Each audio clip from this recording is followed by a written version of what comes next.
23/7/1967 के प्रातः क्लास चल रहा था। छठी पेज की मध्याह्न में बात चल रही थी।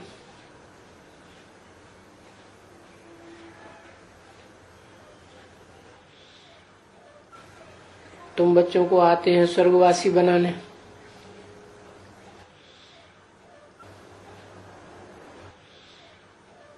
बाकी राम तो फेल हो गया, बताते हैं।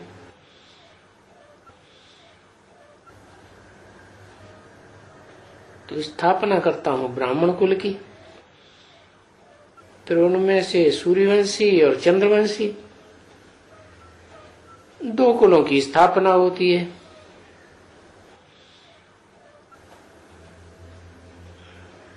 दोनों की लड़ाई शास्त्रों में प्रसिद्ध है, चंद्रवंशियों सूर्यवंशियों की। अब ये तो युद्ध का मैदान है ना, रामचंद्र पूरा युद्ध में जीत नहीं पाते हैं। तो ये तो युद्ध है ना, तुम क्षत्रिय हो ना।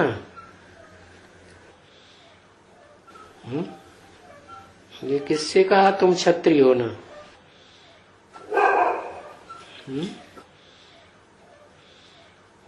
तुम बच्चे क्षत्रिय हो वास्तव में,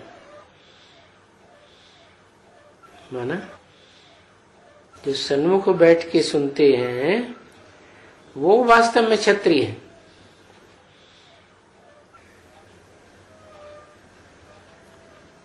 जो क्षत्रिय हैं वास्तव में, जो जीत पहनते हैं अच्छी तरह से, वो सूर्यवंशी हो जाते हैं। इसका मतलब पहले चंद्रवंशी, फिर पुरुषार्थ किया तो जीत पहन ली। कब जीत पहन ली?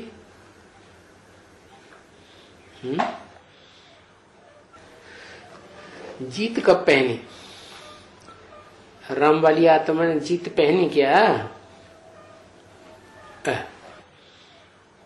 पहनी ही नहीं। हाँ, 76 में जीत पहनी ना, जरूर उससे पहले युद्ध चला होगा। मानसी षष्ठी है तो मानसिक संकल्पों का युद्ध चला होगा। तो फिर जीत पहनते हैं, अच्छी तरह से जीत पहनते हैं तो वो सूर्यवंशी हो जाते हैं। कौन से वंश से सूर्यवंशी हो जाते हैं? ब्राह्मण वंश से चंद्रवंशी बने। कब बने? राम कब फेल हो गया? कहते हैं यज्ञ के आदि में राम वाली आत्मा फेल हो गई तो चंद्रवंशी बन गई। फिर चंद्रवंशी बन गई तो चंद्रमा के यहाँ पैदा होना पड़े है। चंद्रमा कौन? कहते हैं कि चंद्रमा 15 दिन अंधेरे में रहता है और 15 दिन उजाले में रहता है। तो कृष्ण पक्ष और शुक्ल पक्ष कहा जाता है। तो जो कृष्ण पक्ष का चंद्रमा है उसमें तो बहुत थोड़ी लीक रह जाती है, जिसको मुसलमान बहुत मानते हैं। तो वो ज्ञान चंद्रमा ब्रह्मा भी फेल होके आया है या पास होके आया? क्या कहेंगे? पास होके आया, फेल होके आया। क्यों? प्रूफ क्या है? भाग्य। भाग्य इसलिए प्रूफ बन गया। सिंध हैदराबाद से सत्संग छोड़ के जब बवंडर मचा धोबी घाट का, तो छोड़ के भाग गया। सबसे पहले धोखा दे दिया तो फेल हो गया वो भी। तो चंद्रमा की थोड़ी सी लीक बचती है।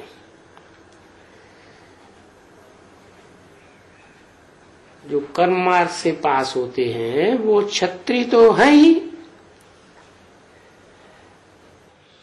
तो इसका मतलब ये हुआ राम भी क्षत्रिय बन गया और कृष्ण वाली आत्मा भी क्षत्रिय बन गई।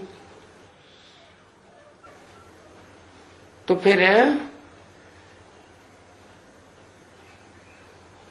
उन राम को, रामचंद्र को दे दिया है बाण। बाण माने बाण तो नुकीला होता है, जिसको लगेगा उसको घाव करेगा, दुख होगा। तो वो बाण तो हिंसक चीज है ना बच्ची। तो इसका मतलब बाण लेके आया है पूर्व जन्म से, धनुष भी लेके आया होगा, है? पुरुषार्थ रूपी धनुष लेके आया, ज्ञान के बाण लेके आया, अब बुद्धि रूपी तर्कस लेके आया, जिसे बुद्धि रूपी तर्कस में बाण भरे रहते हैं। वो तर्कस देखने में तो आता नहीं, इसलिए पीठ के पीछे दिखाते हैं। उसमें से बाण निकालता रहता है और फटाफट मारता रहता है। किनको? असुरों को। तो बच्ची हिंसा तो त्रेता में तो होती नहीं, तो कहाँ की बात है? संगम युग की बात है कि संगम युग में राम वाली आत्मा जब जीत पहनती है सन 76 में, तो फिर न असुरों को ज्ञान के बाण ताड़ ताड़ मारती रहती है। बाकी त्रेता में कोई हिंसा नहीं है।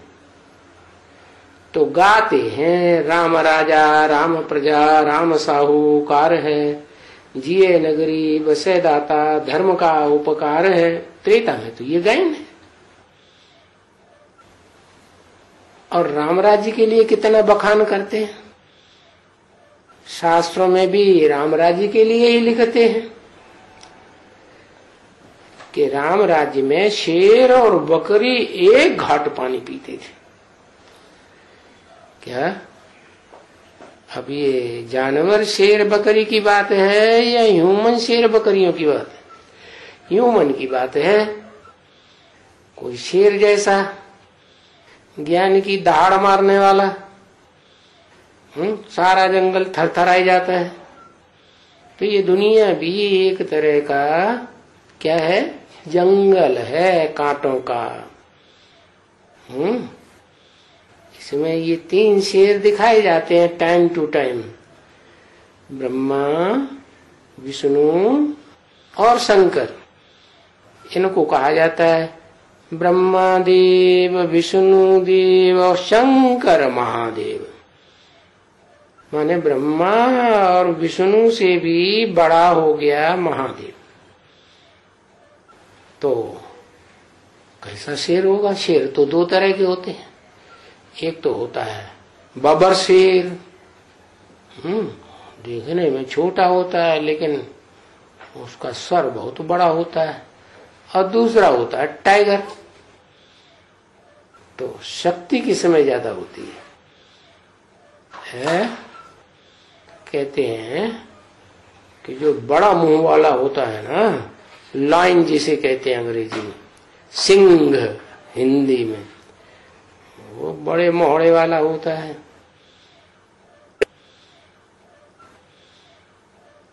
उसको दिखाते हैं नरसिंह अवतार लिया शेर का सर धारण करके।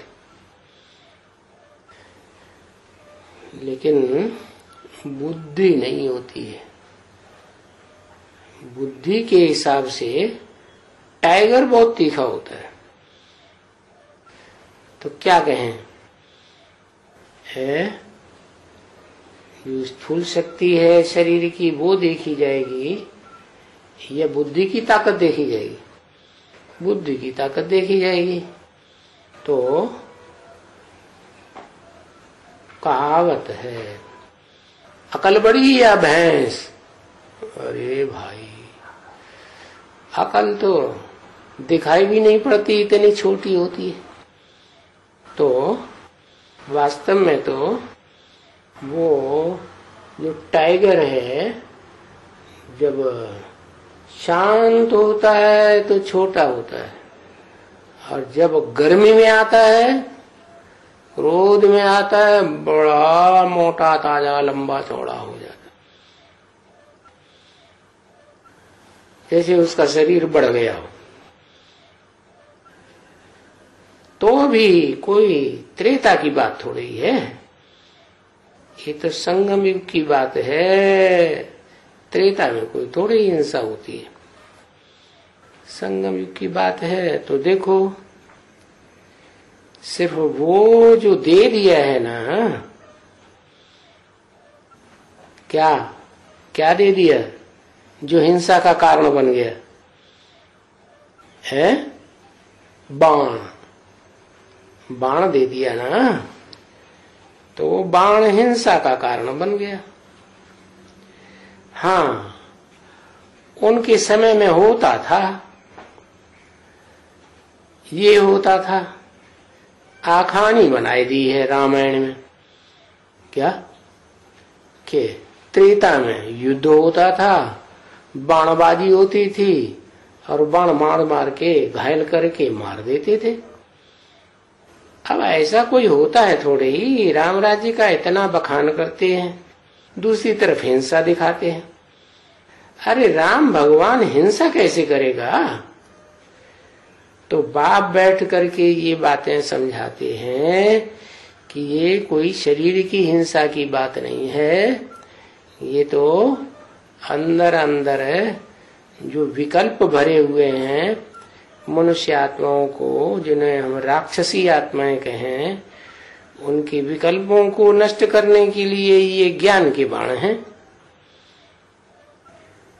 तो उन राम को ये दे दिया है, हिंसक बाण दे दिया है। तो क्षत्रियों को तो बाण देते हैं, और उनको बाण देते हैं, फिर काम कटारी किसको देते हैं? कौन से युग में देते हैं? काम कटारी द्वापर में शुरू होती है। जब से इस्लाम धर्म आता है तो दूसरे धर्म वाले होते हैं, उनको काम कटारी, ऐसी ऐसी बातें, ये फलानी, ये तीरी, ये सब दे देते हैं। तो रामचंद्र को, उनके बच्चों को, जैसे बाप होगा वैसे ही बच्चे होंगे, तो उनको ये लड़ाई दिखाई दी है। कौन कौन को? राम को भी, और राम के फॉलोअर्स जो भी क्षत्रिय बने हैं पहले पहले, उनको। तो फिर कथा दिखाई दी है, लव और कुश, उनकी भी लड़ाई हुई। किससे लड़ाई हुई? राम जी से लड़ाई लड़ी। वो अरे लव कुश अपने बाप से ही लड़ाई लड़वाते हैं, खुद भी लड़ते हैं और अपनी फॉलोअर से भी लड़वाते हैं। क्या क्या दिखाई दिया है।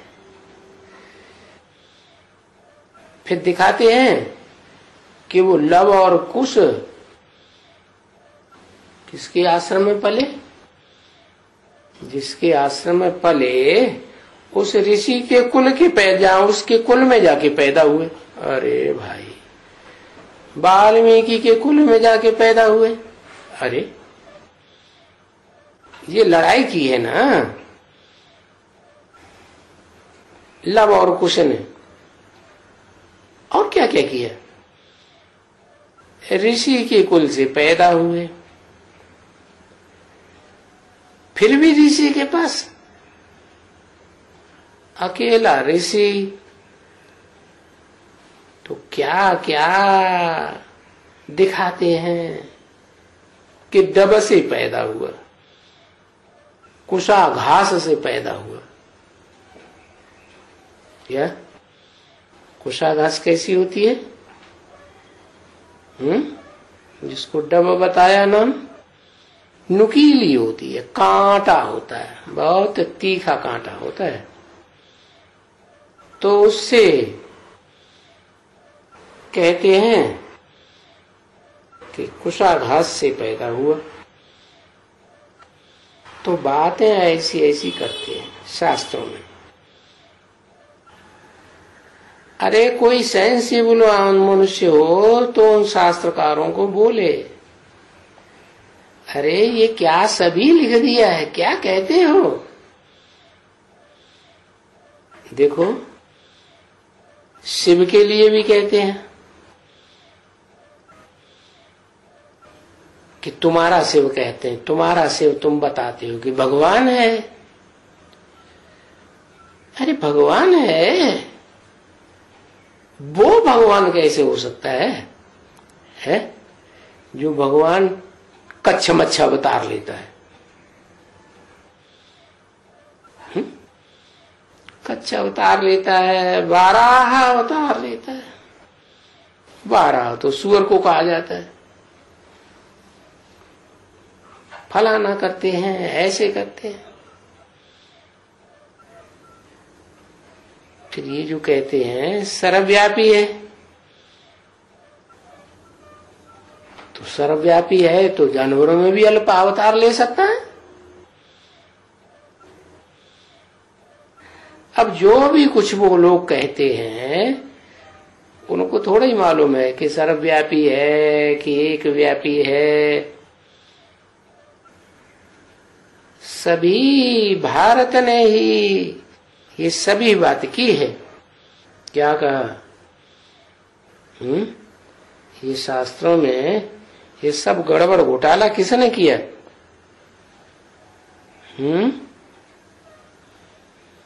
जो उन्हें विदेशियों ने उठाई ली है उल्टी पलटी बातें, और फिर भारतवासियों की डिसर्विस कर दी, अपने धर्म में कन्वर्ट कर लिया। ऐसी ऐसी बातें सुनाकर कि देखो कैसी अंधश्रद्धा की बातें तुम्हारे शास्त्रों में लिखी हुई है। तो ये शास्त्र के लिए निमित्त किसको बताया? भारत को। भारत माने बा माने ज्ञान की रोशनी और रत माने लगा रहने वाला। वो इस सृष्टि रूपी रंगमंच पर आदि से अंत तक ज्ञान की रोशनी में ही रहता है? कभी वाचा के द्वारा, कभी कर्मेंद्रियों से कर्मों के द्वारा, क्योंकि एक ही ये शास्त्र गीता है। सर्वशास्त्र शिरोमणि कहा जाता है, जिसमें ये बात खंडन की हुई है। क्या? कि सर्वव्यापी कैसे हो सकता है? गीता में तो लिखा है ना, ये सृष्टि एक वृक्ष है, तो वृक्ष का बीज भी तो कोई होगा। उस बीज में सारा वृक्ष निकलता है, उसी बीज में फिर समा जाता है। तो सर्वव्यापी कहाँ हुआ? सर्वव्यापी हुआ पत्तों पत्तों में व्यापी हुआ। इस सृष्टि रूपी झाड़ में 500-700 करोड़ मनुष्य के पत्ते हैं, तो उन पत्तों में व्यापक है क्या? और गीता में तो साफ लिखा हुआ, न हम तेषु ते मये, मैं उनमें नहीं हूं, वो मेरे में है। माने बीज में सारा वृक्ष समाया हुआ है, लेकिन पत्तों पत्तों में बीज नहीं समाया हुआ है, न डालियों में समाया हुआ है, न फूलों में, न फलों में। हाँ, फलों में से पकने के बाद वो बीज निकलता जरूर है। तो फल कौन हुआ? जहां से वो बीज निकला, फल कौन हुआ? अरे कोई तो नाम होगा जहां से पैदा हुआ।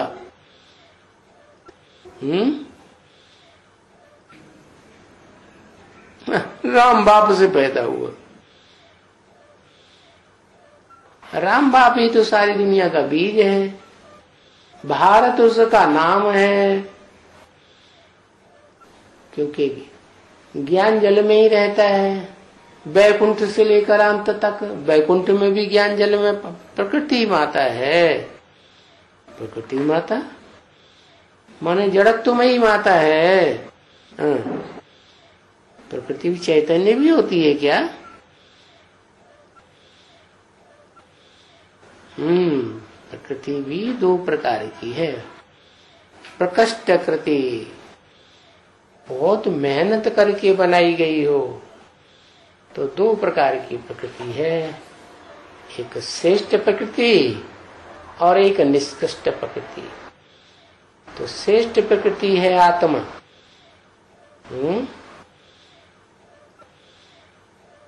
और जो थोड़ी नीची टाइप की है वो है शरीर। ये शरीर में पांचों तत्व जड़ हैं, पृथ्वी, जल, वायु, अग्नि, आकाश। इन पांच जड़ तत्वों से ये शरीर बनता है, और ये शरीर विनाशी है, माने जड़ प्रकृति विनाश को पाती है। और जो चैतन्य आत्मा है वो विनाश को नहीं पाती। आत्मा सो परमात्मा कहते हैं, इसका मतलब परम पार्टधारी बनती है। कौन? वही मनुष्य सृष्टि की बीज रूप आत्मा। परमात्मा कैसे बनती है? क्योंकि इस सृष्टि का जो सब, इस सृष्टि की जो सबसे पावरफुल आत्मा है, पार्ट बजाने वाली, जो थोड़े ही समय के लिए इस सृष्टि रूपी रंगमंच पर पार्ट बजाती है, बाकी तो ऊंचते ऊंच धाम में ही रहती है। तो वो सबसे पावरफुल आत्मा है, क्योंकि सबसे ऊंच और सबसे शक्तिशाली धाम ही है परम धाम। तो सर्वव्यापी की तो बात ही नहीं उठती। तो ये जो गीता है ना, वो दुनिया में एक ही शास्त्र है जिसमें लिखा हुआ है सर्वशास्त्र शिरोमणि श्रीमद् भगवत गीता। गीता माने गीत, किसका गाया हुआ? भगवान का गाया हुआ, जिसमें भगवान ने स्वयं सी मत दी है, श्रेष्ठ मत। उससे जास्ती श्रेष्ठ मत दुनिया में और कोई हो ही नहीं सकती। अरे सुप्रीम सोल है तो सुप्रीम सोल की श्रेष्ठ मत होगी ना। सबसे पहले नंबर का शास्त्र है कौन सा? गीता है। तो गीता तो पढ़ते हैं। गीता तो ऐसा कोई धर्म नहीं है जहां गीता का प्रचार न हुआ हो। प्रचार हुआ है तब तो हर धर्म में गीता की टीकाएं मिल रही हैं, व्याख्याएं मिल रही हैं उनकी भाषा में। अगर प्रचार ही नहीं हुआ होता तो फिर उनकी भाषा में वो टीकाएं गीता की कैसे मिलती? उसका कारण क्या है? वो तो दूसरे धर्म वाले हैं, वो तो अपने धर्म शास्त्र को मानते हैं, दूसरे का धर्म शास्त्र तो टच भी नहीं करते। फिर ये जो गीता है उसका प्रचार उन धर्मों में कैसे हो गया है?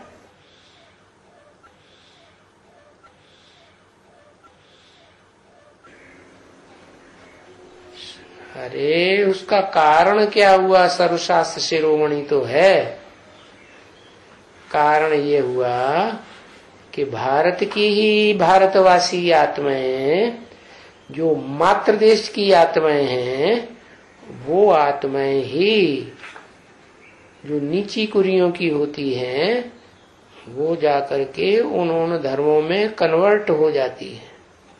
और वो ही आत्माएं गीता का कन्वर्ट होने के बावजूद भी उनका आत्मा में वो गीता का ज्ञान तो भरा हुआ है ना संगम युग से, तो वो उस गीता ज्ञान को उन धर्मों में खींचती है।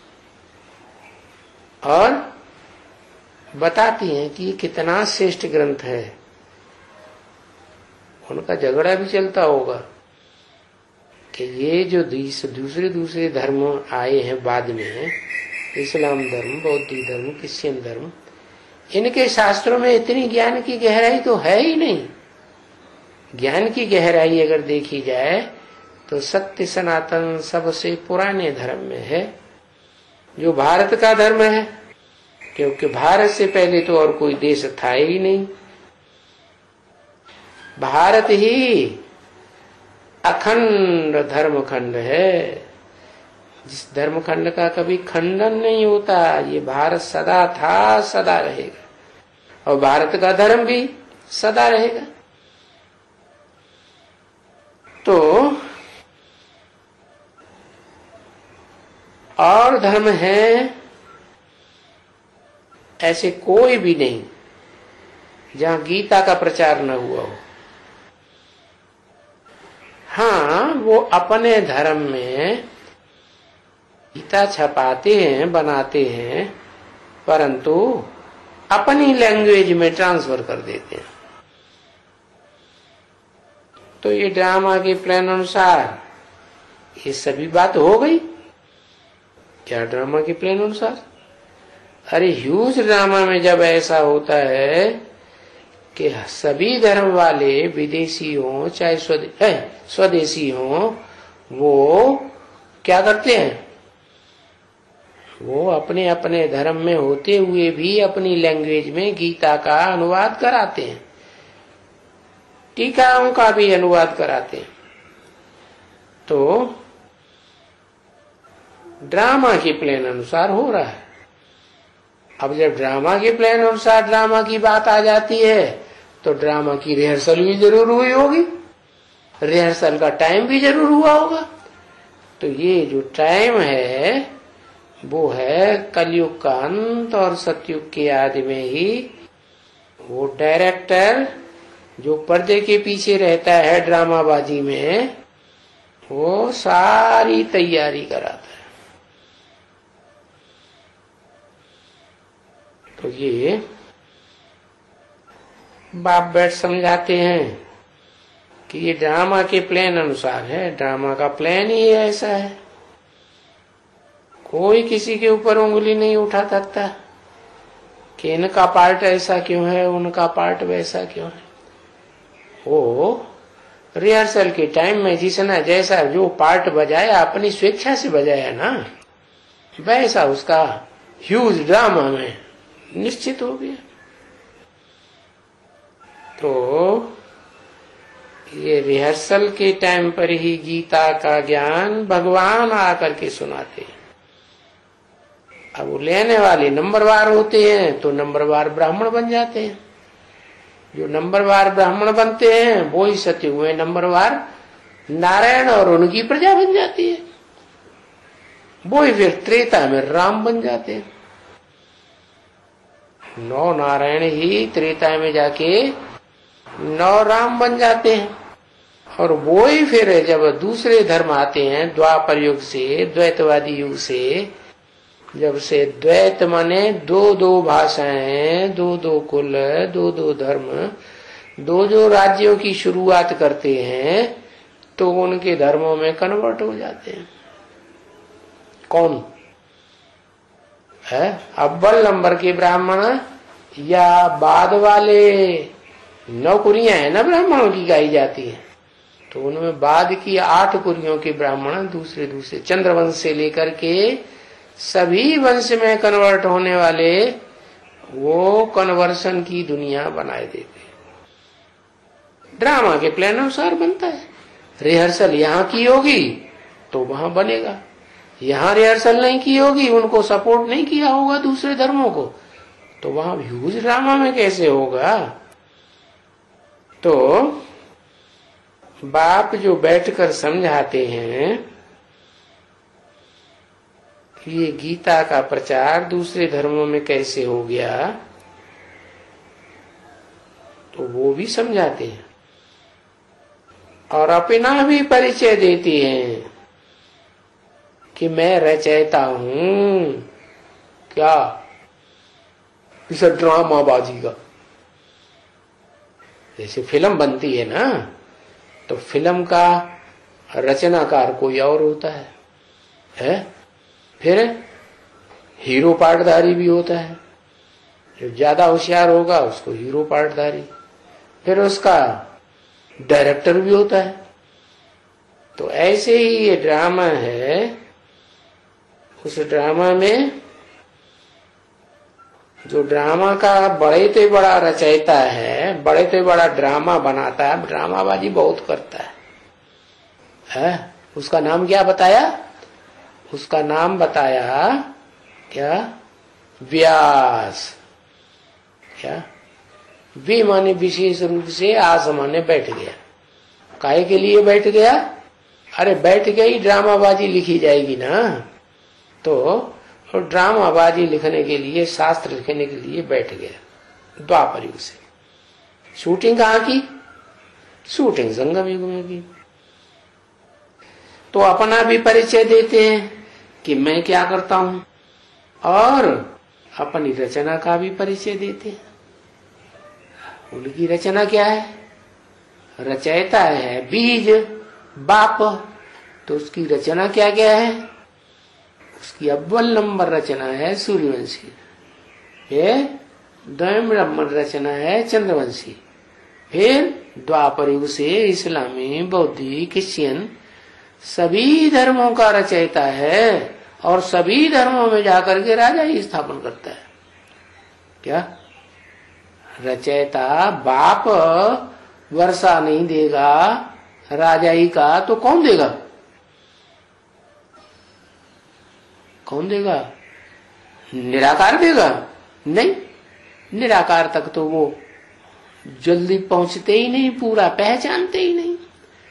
तो जो पूरा पहचानता है निराकार को, हाँ, आदि से लेकर के अंत तक कि निराकार क्या पार्ट बजाता है, वो पार्ट ही बजाता है। पहले पहले आता है तो परम ब्रह्म, बड़े से बड़ी माता, फिर बाद में पार्ट बजाता है क्या? बाप, टीचर, सदगुरु का पार्ट बजाता है। क्योंकि माता बनाई है तो काहे के लिए बनाई है? परिवार बढ़ाने के लिए बनाई ना। तो जो माता है अव्वल नंबर परम ब्रह्म, उससे रुद्रगण पैदा होते हैं। क्यों? रुद्रगण पुरुष प्रकृति के क्यों होते हैं, स्त्री प्रकृति के क्यों नहीं होते? क्योंकि सुप्रीम सोल बाप भी तो पुरुष प्रकृति का ही है ना। वो कभी स्त्री जन्म लेता है क्या? स्त्री में प्रवेश करता है क्या? कभी भी प्रवेश नहीं करता। हाँ, वो तो आत्मा को देखता है, और आत्मा तो स्वयं पुरुष ही है। तो ये जो बातें उठाई हैं वो भारत से उठाई हैं। भारत ने जो शास्त्र बनाए, उन शास्त्रों से ये बकवास उठाई है विरोधियों ने, विधर्मियों ने, विदेशियों ने। क्योंकि एक ही ये शास्त्र गीता है क्या, जिसमें रचयिता का नाम खंडन कर दिया है और सर्वव्यापी साबित कर दिया। जबकि वास्तव में भगवान तो सर्वव्यापी है ही नहीं। भगवान तो एक व्यापी, एक में प्रवेश करता है मुकर्रर रूप से।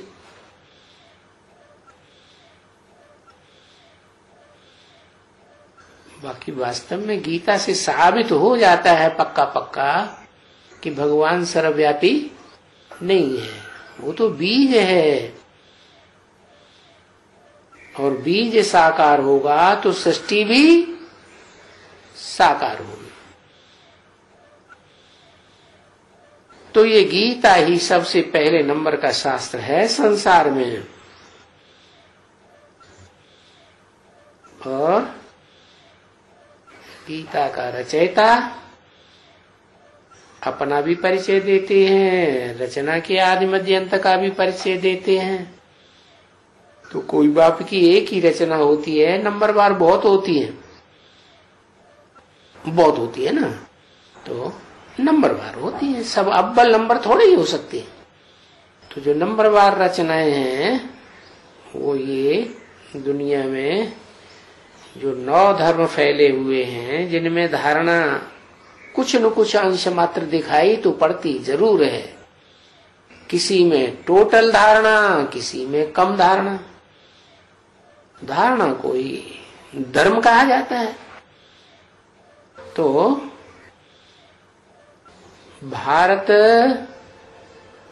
मात्र देश इसलिए हुआ कि भगवान बाप आते हैं तो जिस तन में प्रवेश करते हैं वो हो गई बीज रूप माता। क्या हो गई? गीता माता, बीज रूप। तो पतित होते हैं भारतवासी। अब भारतवासी जो पतित होते हैं तो उनका उत्थान कैसे हो? है नंबरवार धर्म पिताओं ने आकर के पतन किया। उत्थान कैसे हो?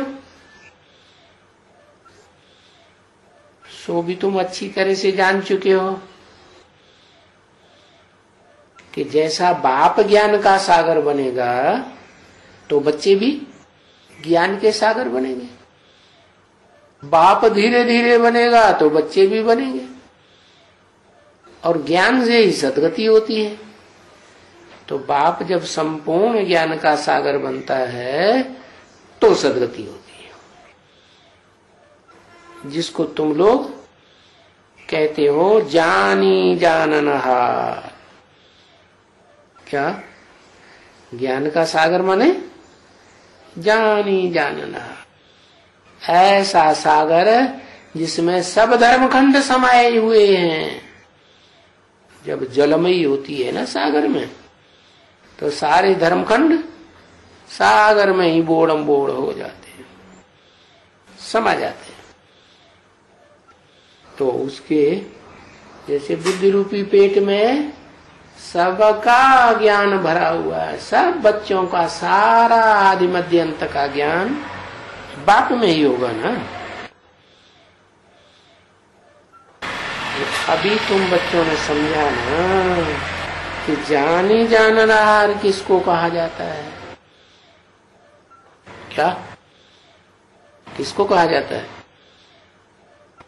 जो ज्ञान का सागर है, ज्ञान से भरपूर हो जाता है, षष्ठ परिक्रिया का सारा ज्ञान जिसमें समा जाए, परफेक्ट ज्ञान समा जाए, एक एक बात का जवाब उससे मिले, तो उसको कहते हैं ज्ञान का सागर, जानी जाननहार। तो अभी तुम बच्चों को समझा ना, समझाया ना, और तुम बच्चों ने समझा ना कि जानी जाननहार किसको कहा जाता है। ऐसे नहीं 500-700 करोड़ों की दिलियों को जानेंगे, नहीं,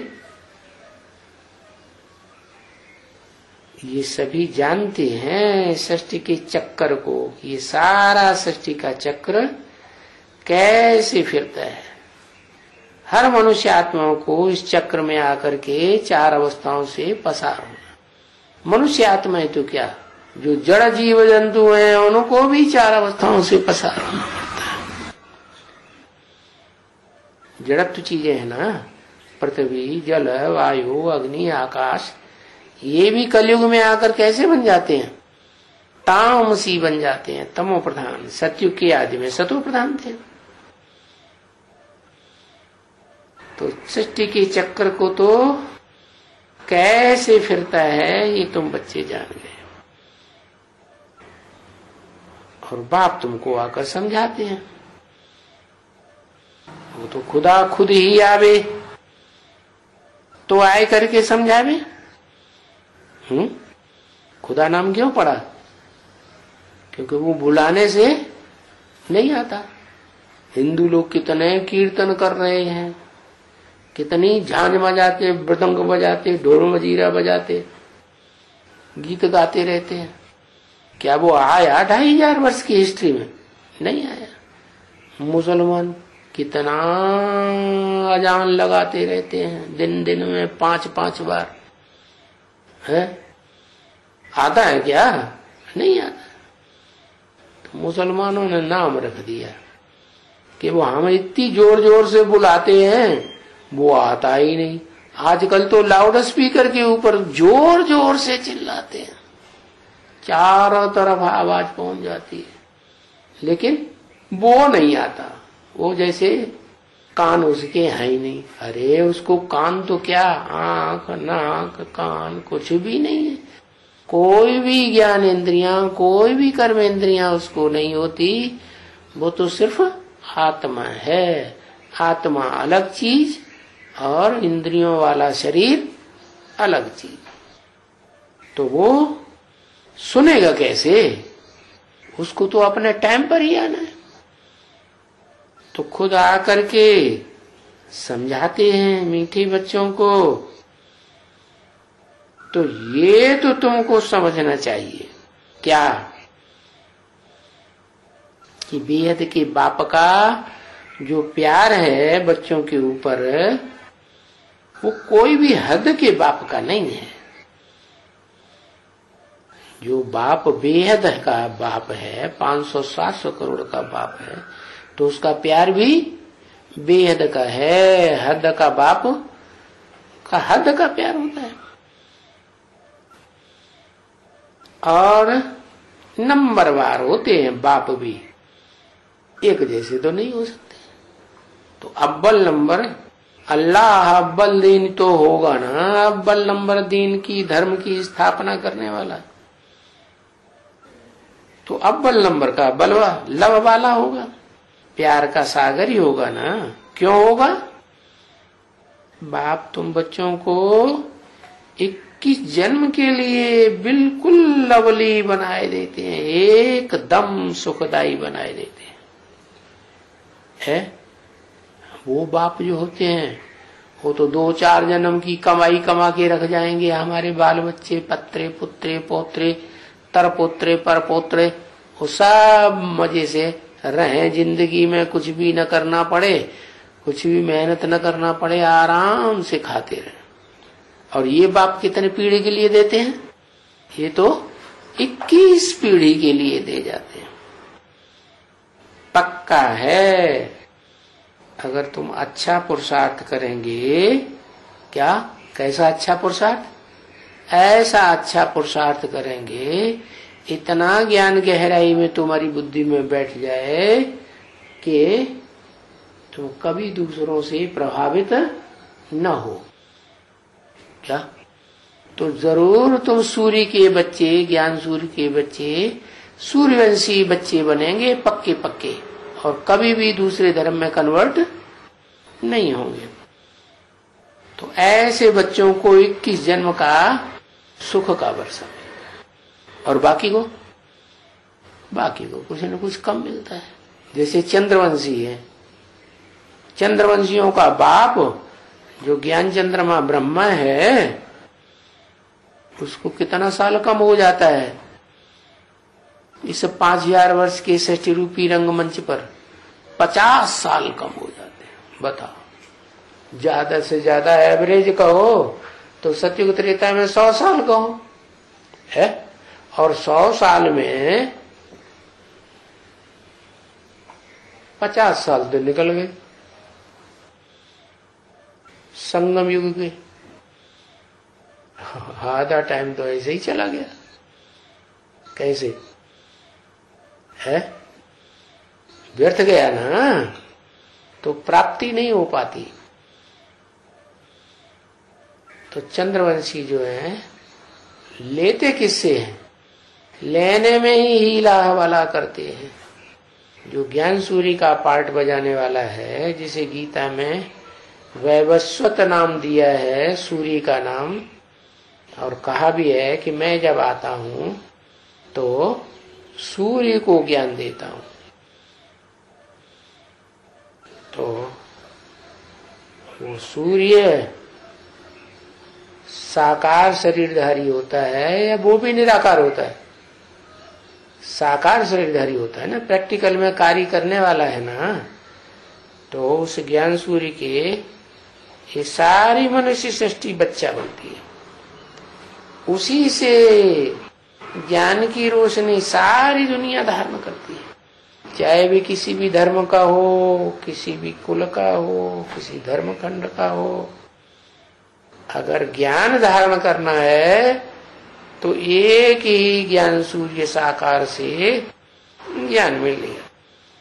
तो बताया तुम बच्चों के ऊपर लव है बाप का, और लव सिर्फ आत्मा कर पाती है या शरीर के द्वारा करती है? शरीर के द्वारा ही लव होता है।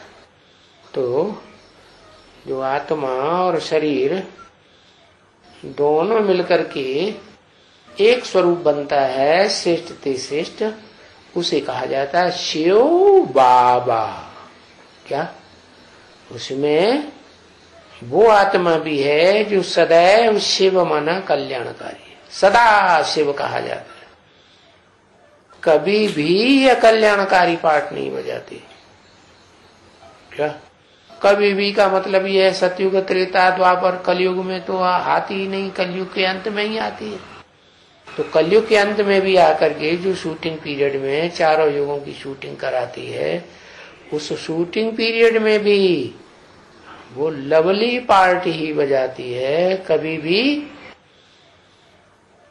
दुख देने का पार्ट नहीं बजाती। भले इंद्रियां धारण करती है प्रवेश करके मुकर्रर रथ में, फिर भी इंद्रियों से ऐसा कभी भी बेकायदे कार्य नहीं होता। धर्मानुकूल ही सारा कार्य इंद्रियों से करती है। धर्मानुकूल क्या होता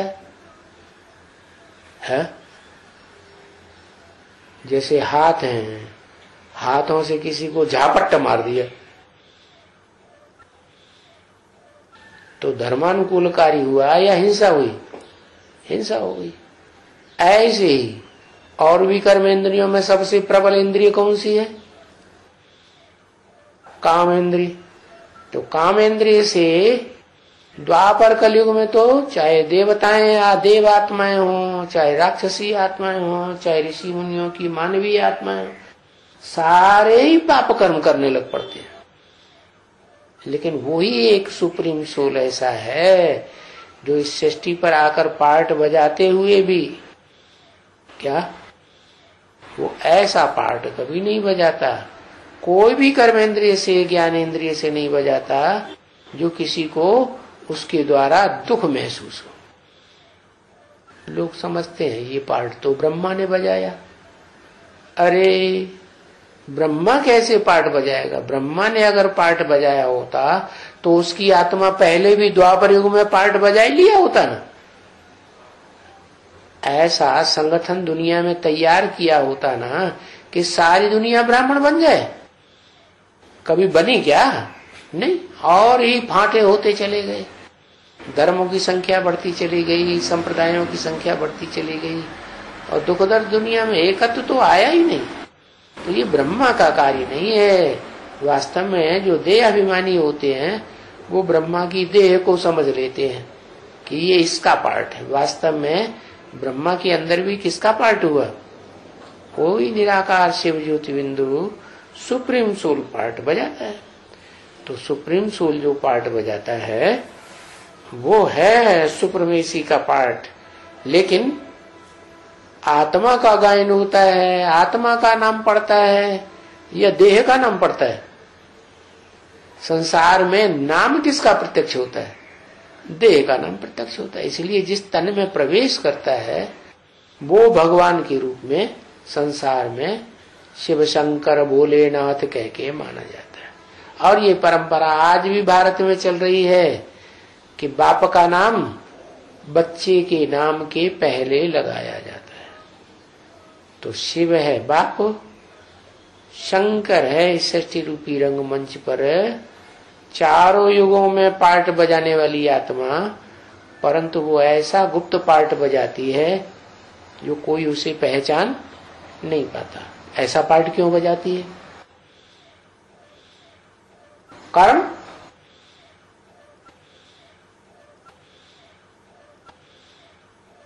परीक्षा। ये क्या परीक्षा? सारे चारों युगों में परीक्षा ही परीक्षा लेती रहती है।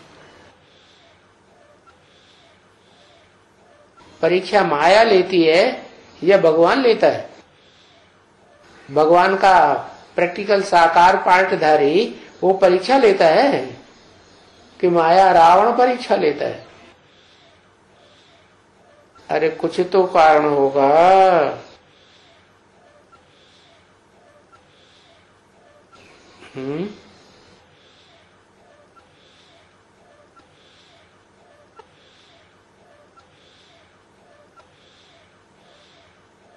तो वो हर जन्म में लवली पार्ट बनाने वाला भी है, लेकिन लवली के साथ लवली है, क्योंकि देहधारी भी तो है ना। देह है तो देह अहंकार होगा या नहीं होगा? देह अहंकार भी होगा। तो इसलिए मुरली में कहते हैं रूहानी बाप की रूहानी बच्चों को नमस्ते। माना भले शिव सुप्रीम सोल मुकर्रर रथ में प्रवेश करके बोलता है तो भी बताता है कि ये रूहानी बाप तुमको दुआ सलाम करते हैं। जिस्मानी बाप जो है वो तुमको नमन नहीं करेगा अगर तुम शैतानी देंगे। क्या? वो तो झापट भी मार देगा। और लेकिन यहां बात ये चल रही थी कि जो साकार बाप है वो गुप्त क्यों रहता है?